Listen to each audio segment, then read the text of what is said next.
மன்னிச்சிருங்க மாமா.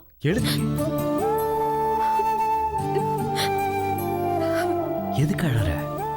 நான் உன்னை எதுவுமே பண்ணல, எதுவுமே சொல்லல, அப்புறம் எதுக்கு அழற? ரொம்ப தேங்க்ஸ் மாமா. என்ன புதுசா தேங்க்ஸ்லாம் சொல்ற? இவ்ளோ போராட்டத்திலயும் என்ன கல்யாணம் பண்ணிக்கிட்டீங்களே. சந்தர்ப்பமும் சூழ்நிலையும் உனக்கு சாதகமா அமைஞ்சிருச்சு. உனக்கு இதுல சந்தோஷம் தானே, அப்புறம் எதுக்கு அழுவுற? இது ஆனந்த கண்ணீர் மாமா. உன் வாழ்க்கையில கண்ணீர் கூட உனக்கு ஆனந்தமா இருக்கு. ஆனா நான் வாழ்ந்த வாழ்க்கையில சந்தோஷம், நிம்மதி, சிரிப்பு, ஆனந்தம் எதுவுமே நான் பார்த்ததில்ல. ஆனா இது எல்லாமே நீங்க இனிமே பாப்பீங்க மாமா. உங்க கண்ணுல இருந்து ஒரு சொட்டு கண்ணீர் வரணும்னா கூட அது ஏன் அனுமதி இல்லாம வராது. உங்களுக்காக, உங்க அன்புக்காக நான் வாழணும்னு முடிவு பண்ணிட்டேன். ஆனா அந்த வாழ்க்கைய சந்தோஷமாவும் நிம்மதியாவும் நான் உங்களுக்கு அமைச்சு கொடுப்பேன் மாமா. தனி ஒருத்தியா இந்த குடும்பத்தோட பாரத்தை யாழ் நீ சுமக்கிறா? அவளை கரையேற்றுறதுக்கு முன்னால அவசரமா நானும் செல்வாவும் முந்திக்கிட்டோம். தமிழ் நீ இன்னும் காலேஜ் படிச்சு முடிக்கல. வயசுக்கு வந்த 2 தங்கச்சியை வச்சுக்கிட்டு இந்த கல்யாணம், முதலிரவு, இதெல்லாம் அவசியமா நான் யோசிச்சுட்டு இருக்கேன். நீங்க நினைக்கிறது தப்பு இல்ல மாமா. நானும் அதே தான் நினைச்சேன். இந்த சாஸ்திரம், சம்பிரதாயம் இதெல்லாம் வேண்டான்னு நானும் யாழ்னி கிட்ட சொன்னேன். முறையா நடக்க வேண்டியது அந்தந்த காலத்துல நடக்கணும். எதையும் நினைச்சு மனசு போட்டு குழப்பிக்காத. அண்ணன் கூடிய சீக்கிரம் லண்டனுக்கு போயிடுவாரு. அதுக்குள்ள நீ ஒரு குழந்தைக்கு தாயாகணும். உன் அம்மாவும் அப்பாவும் அப்பதான் சந்தோஷப்படுவாங்கன்னு சொன்னா. மூத்தவனா பிறந்தது மட்டும்தான்னா, ஆனா எல்லாத்துக்கும் வழிகாட்டியா யாழ்னிதான் இருக்கா. எங்க அம்மா அப்பாவை நினைக்கவே தோணல. யாழினிக்கு நான் என்ன கைமாறு செய்ய போறேன்னு கூட தெரியல. யாழ்னியோட ஆசைப்படி நீங்க வெளிநாட்டுக்கு போயிட்டாலே அதுவே நீங்க யாழ்னிக்கு செய்யற கைமாறுதான் மாமா. அதுக்கப்புறம் நிறைய சம்பாரிச்சு அவளை வாழ வைக்காம விட்டுருவீங்களா என்ன? நீ கூட பெரிய மனுஷி ஆயிட்ட. நல்லா பேசுற. ஹலோ, என்ன இன்னும் என்ன சின்ன குழந்தை நினைச்சிட்டு இருக்கீங்களா? உன்னை போய் சின்ன குழந்தை நினைக்க முடியுமா? எவ்வளவு பெரிய காரியம் எல்லாம் நீ பண்ணிருக்க. அப்படி என்ன நான் பண்ண? மறந்துட்டியா? மறக்கக்கூடிய காரியமா அது? ஏதோ பொடி வச்சு பேசுறீங்கன்னு தெரியுது. என்னன்னு சொல்லுங்க. இதுல பொடி வைக்க என்ன இருக்கு? எனக்கு தம்பியும் தங்கச்சியும் மட்டும் நல்லவங்களா அமையல, பொண்டாட்டியும் நல்லவளா தான் அமைஞ்சிருக்கா.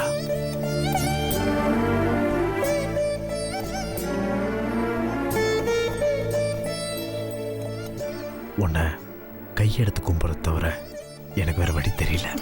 எதுக்கு மாமா இதெல்லாம்? யாருக்கு மனசு வரும்? உன்னோட மனசு யாருக்கு வரும் சொல்ல? நாங்க எல்லாருமே நல்லா இருக்கணும்னு நினைச்சு தானே உன் நகையெல்லாம் தியாகம் பண்ணிருக்க. எந்த பொண்ணு இந்த மாதிரி விஷயங்கள்லாம் பண்ணுவா? அதுவும் அம்மாக்கு தெரியாம திருட்டுத்தனமா. எனக்காக கூட பண்ணல, என் தம்பி வெளிநாடு போகணும்னு பண்ணிருக்கேன்.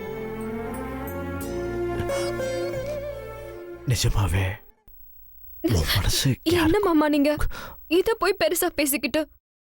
நான் என்னையே உங்களுக்கு கொடுத்துட்டேன்.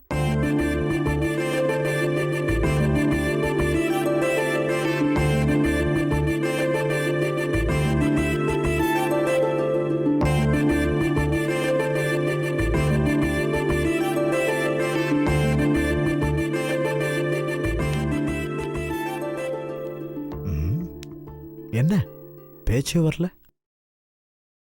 தெரியல. ஓ, தூக்கம் வருதா? ஐயோ அதெல்லாம் இல்ல. ஆ, வேற என்ன? என்ன பேசுறதுன்னே எனக்கு தெரியல. எவ்வளவா இருக்கு? இருக்கு, ஆனா பேச வரமாட்டேங்குது. கல்யாணத்துக்கு முன்னாடி அவ்வளோ பேசுவேன், இப்ப பேச்சே வரலன்ற. சரி, உனக்கு ஏதாவது ஆசை இருந்தா சொல்லு, கேக்குறேன். எனக்கு இருக்கிற ஆசையெல்லாம் சொல்ல ஆரம்பிச்சா இந்த ஒரு இரவு பத்தாது மாமா. அவ்வளோ ஆசை இருக்கு. நல்லா பேசுற, கேட்டுக்கிட்டே இருக்கணும் போல இருக்கு. அப்ப ராத்திரி முழுக்க என் பேச்சை மட்டுமே கேட்டுட்டு இருக்க போறீங்களா? ஆமா. போர் அடிக்குமே. அப்போ என்ன பண்ணலாம் நீ சொல்லு.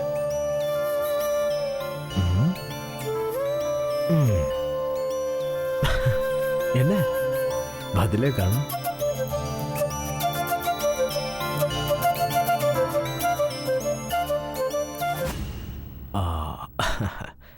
வெளிச்சம் டிஸ்டர்ப் பண்ணுதோ? அணைச்சிட்டுமா? அணைச்சிடலாமா?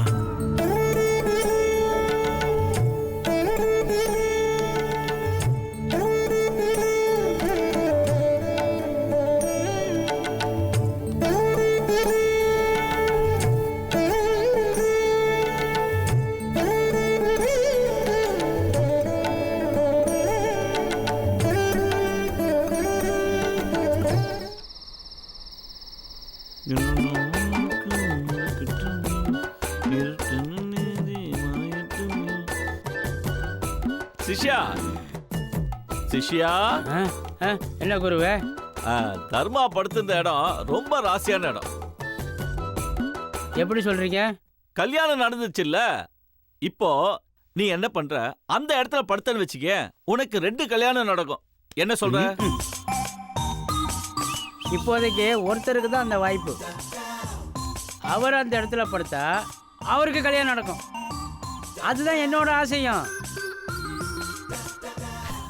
அது சரி, கதிருக்கு கல்யாண ஆசை வந்துடுச்சு. சிரிப்பை பார்த்தாவே தெரியல. நம்ம 2 பேரும் மாறி மாறி பேசிக்கிட்டு என்ன பிரயோஜனம்? அதான் ஒண்ணுமே நடக்க மாட்டேங்குதே. சும்மா சுத்திக்கிட்டு இருந்த தர்மாவுக்கு ராவோட ராவா கல்யாணம் ஆயிடுச்சு. யாருக்கு நடக்கணுமோ அவங்களுக்கு நடக்க மாட்டேங்குதே. அண்ணே, ஏன்னு சும்மா பேசிட்டு இருக்கீங்க? படுத்து தூங்குங்கண்ணே, நாளைக்கு நிறைய வேலை இருக்கு. சும்மா கதையாளக்காதப்பா. இங்க பார், காலத்தே பயிர் செய்யுன்னு சும்மா பெரியவங்க சொல்லிருக்காங்க. இந்த இடத்துல நீங்க தான் பெரியவர், அதுக்கான ஏற்பாடை நீங்க தான் பண்ணணும். அதுக்கெல்லாம் கால நேரம் வர வேண்டாமா? இப்படி காலை நீட்டி படுத்துக்கிட்டா கால நேரம் தானா வந்துருமா? அத இங்க சொல்லாத, அங்க சொல்லு. அது யாருக்கு புரியணுமோ அவங்களுக்கு புரியும். என்ன சொல்லி என்ன புரியணும்? அந்த பொண்ணுக்கு ஊர் உறவெல்லாம் அங்க இருக்கு. நீங்க சொல்ற மாதிரி கல்யாணம் ஆயிட்டா அது இங்கேயே நிரந்தரமா தங்குற மாதிரி ஆயிடும். பின்னாடி அவளுக்கு ஊர் உறவை பத்தின ஏக்கம் இருந்துகிட்டே இருக்கும். அதையெல்லாம் நம்ம யோசிக்கணும்ல. நல்ல சப்ப கட்டு கட்டுறது. இங்க பார், பாம்பன் பாலம் மாதிரி தலைமன்னாருக்கும் தனுஷ்கோடிக்கும் பாலம் கட்ட போறாங்க. அப்படி கட்டிட்டாங்கன்னு வச்சுக்கேன், எப்போ வேணா போயிட்டு வந்துடலாம்பா. அண்ணே, இப்பதான் பேசவே ஆரம்பிச்சிருக்காங்க. அவங்க பாலம் கட்டி முடிக்கிறதுக்குள்ள நம்ம ஆயுசே முடிஞ்சு போயிருங்க. நல்லா சமாளிக்கிறப்பா. இந்த பார், மனுஷன் தோன்ற காலத்துல இருந்து இலங்கைக்கும் இந்தியாவுக்கும் தொடர்பு இருக்குன்னு வரலாறே சொல்லுதுப்பா. அது மாதிரி உன் வாழ்க்கையும் வருங்காலத்துல வரலாறாவோ காவியமாவோ இருந்துட்டு போட்டுமே. ஆமா குரு, சரியா சொன்னீங்க. சரி, ஏன் கதையவே பேசுறீங்க? உங்க கதை என்ன?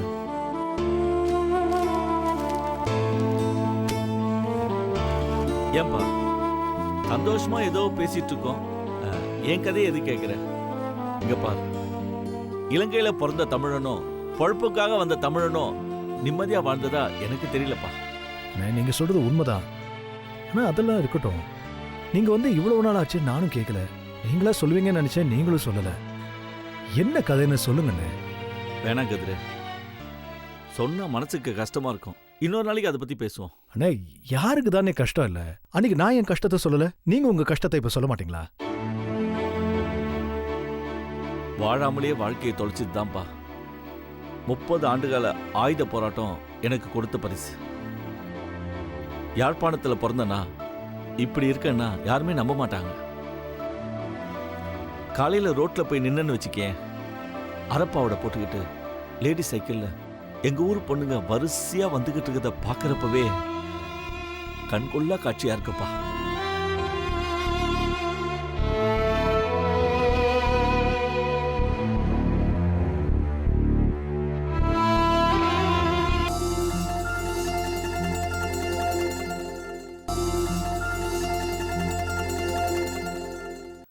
பேச ஆரம்பிச்சா நான் அழுதுருவேன். நான் அப்படியே படுத்துக்கிட்டோமாப்பா. அண்ணே, அதான் ஆரம்பிச்சிட்டிங்கல்ல, முடிச்சிருங்கண்ணே. இதுவே உங்க காயத்துக்கு மருந்தா இருக்கும். இதை கேட்கறத விட நான் வேற என்ன செஞ்சிட முடியும் சொல்லுங்க?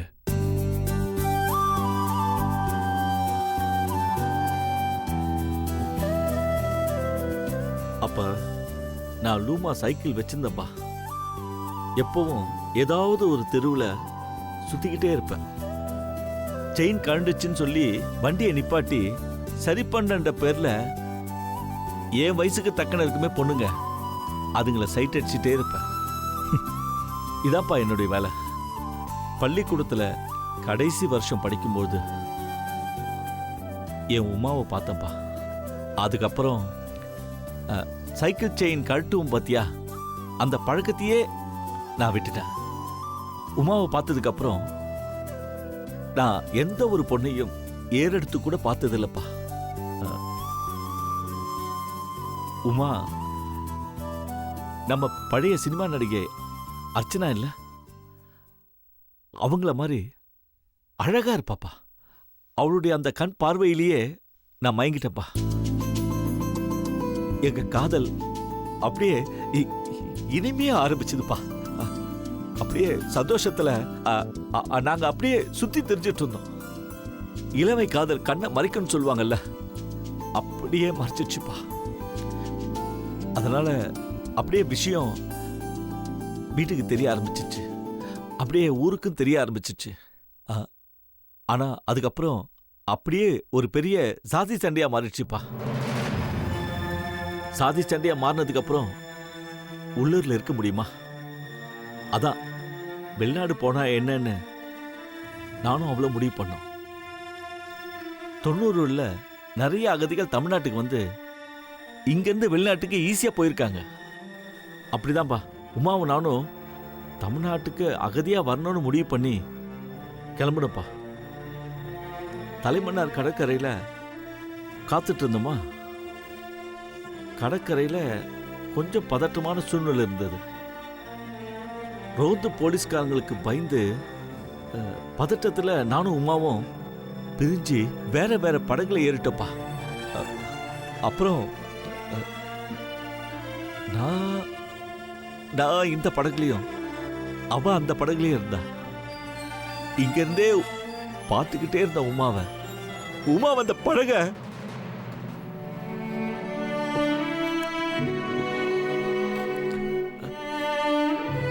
அந்த படகு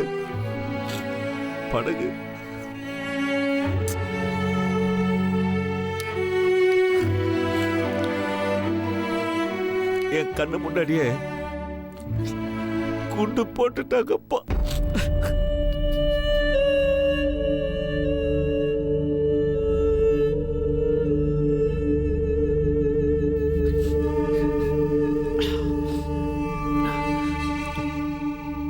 படகு கடல்ல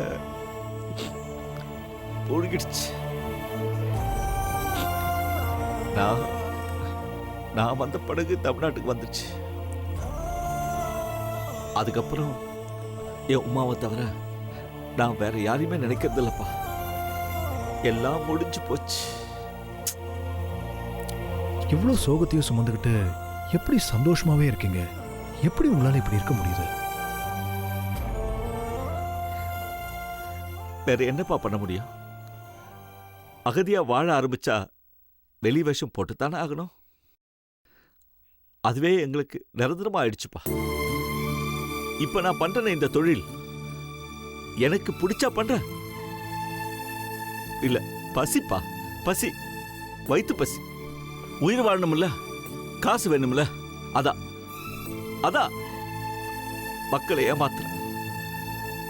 இங்க யாரு ஏமாத்தல? ஏமாத்துறோம் அந்த அம்மா கோடீஸ்வரனா இருக்கான். இங்க பாருப்பா, நான் கோடீஸ்வரனாலாம் ஆக வேண்டாம். எனக்கு ஒரு வாய் சோறு போதும். ஒரு வாய் அது அது போதும்பா. நான் நிச்சயமா நன்றி உள்ளவனா இருப்பப்பா. ஆமாப்பா, ஆமா. கதிர், வேணாப்பா, மனசு சரியில்லை. வேணாம் வேணாப்பா, பழசெல்லாம் எனக்கு. ப்ளீஸ், நான் அப்படியே படுத்துக்கிறேன். சரிண்ணே.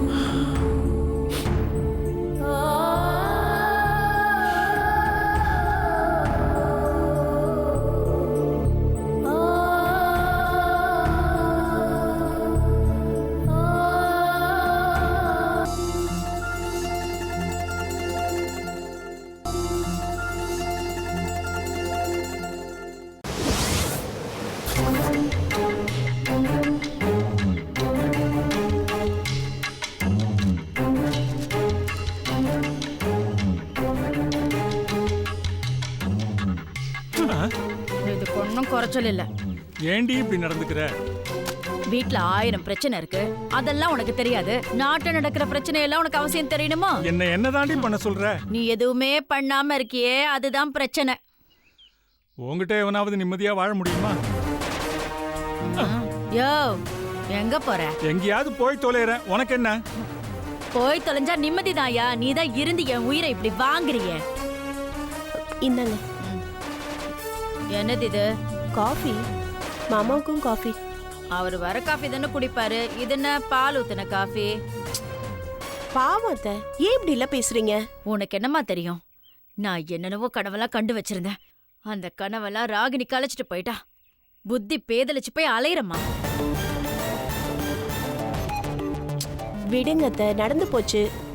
அதையே நினைச்சிட்டு இருந்தா இருக்கிற நிம்மதியும் போயிடும் அத்தை. எப்ப இந்த வீட்டை விட்டு அந்த ஓடுகாலி போனாலோ அப்பவே என் நிம்மதியெல்லாம் போச்சு. அத்தை, அதையே நினைச்சிட்டு இருக்காதீங்க.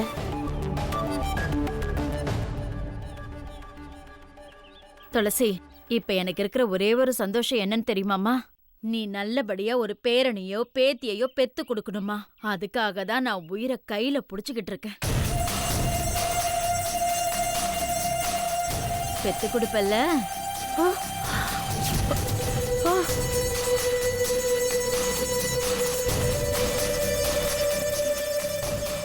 இது எத்தனாவது மாசம்?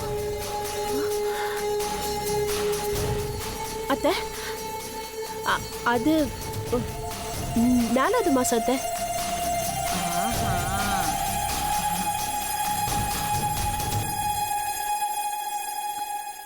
6 மாசம் என் பேரனை பாக்குறதுக்கு நான் வெயிட் பண்ணுமா? ஆமா அத்தை. 8 வருஷம் காத்திருந்தல்ல, ஒரு 6 மாசம் பொறுக்க முடியாத உன்னால? வாயை மூடிட்டு பேசாம இரு. நீ என்னடி பண்ணுவ? நீ என்ன பண்ணுவ? மாமா, மாமா, ஏன் மாமா நீங்க வெறியா? இருக்கிற பிரச்சனை நமக்கு பத்தாதா? அத்தை, நீங்களும் விடுங்க. நான் டிஃபன்லாம் ரெடி பண்ணி வச்சுட்டேன். தோச்ச துணி எல்லாம் இருக்கு. நான் மாடியில போய் காய போட்டுட்டு வரேன். ஏமா, வயித்து பிள்ளைக்காரி, நீ ஏன் ஏம்மா கஷ்டப்படுற? நான் ஏதாவது உதவி பண்ணட்டுமா? ஐயோ, அதெல்லாம் ஒண்ணு வேண்டாம் அத்தை, நானே பாத்துக்கிறேன், கவலைப்படாதீங்க. பார்த்து வேலை செய்யுமா. முடியலன்னா அத்தையை கூப்பிடு, நான் வரேன். சரிங்க அத்தை. பார்த்து போ. ஒண்டியாளா கடந்து கஷ்டப்படுறா. எல்லாம் சுயநலவாதீங்க. அவளுங்க பாட்டுக்கு போயிட்டாளுங்க. பாவம், நீ தான் கடந்து கஷ்டப்படுற.